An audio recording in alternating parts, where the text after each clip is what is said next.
Тренер тағдырын өзгерткен ойын. Эрве Ренар, француз футболшысы. 30 жасында травма алып, ешкімге керек жоқ болған Эрве Ренар Францияның Драгинян атты шағын клубына тренер болады. Ақшасы жоқ сіңір тренер командадағы жұмысынан кейін қоқыс тазалаушы болып, қосымша жұмыс істейді. Футболшы ретінде де таланты байқалмаған бақытсыз спортшы болған. Бірақ сіңірліктен шығу керек деген үлкен мақсаты болыпты. Әулетімдегі ең соңғы сіңір мен болайын деп Африкаға жол тартып тренер болып кетеді. Гана, Ангола, Замбия, Кот-д'Ивуар сынды елдерді аралап, Мароккоға тоқтап, Сауд Арабиясы құрамасына жетеді.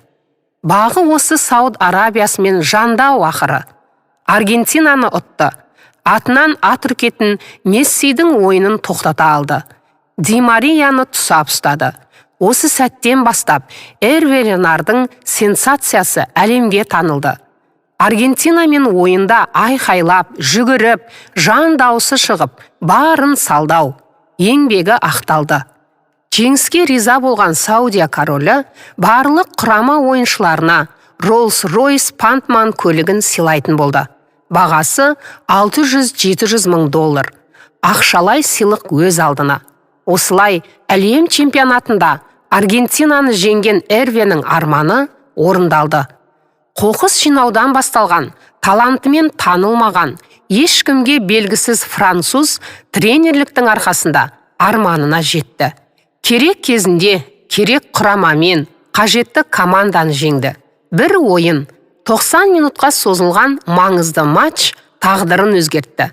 Енді Эрве Ренар сөзі көп, ақыл айтқыш, бәрін білгіш, сіңірлердің қатарынан емес, әлем чемпионатында Саудиямен бірге футбол сенсациясын тіркеген, озық футбол тактикасын құра білген білікті бапкер. Араб әлемінің құрметті азаматы, сыйлы әрі бай қуатты бапкер. Бауыржан Серікбаев. Оқыған Гүлбибі Әбусайылқызы.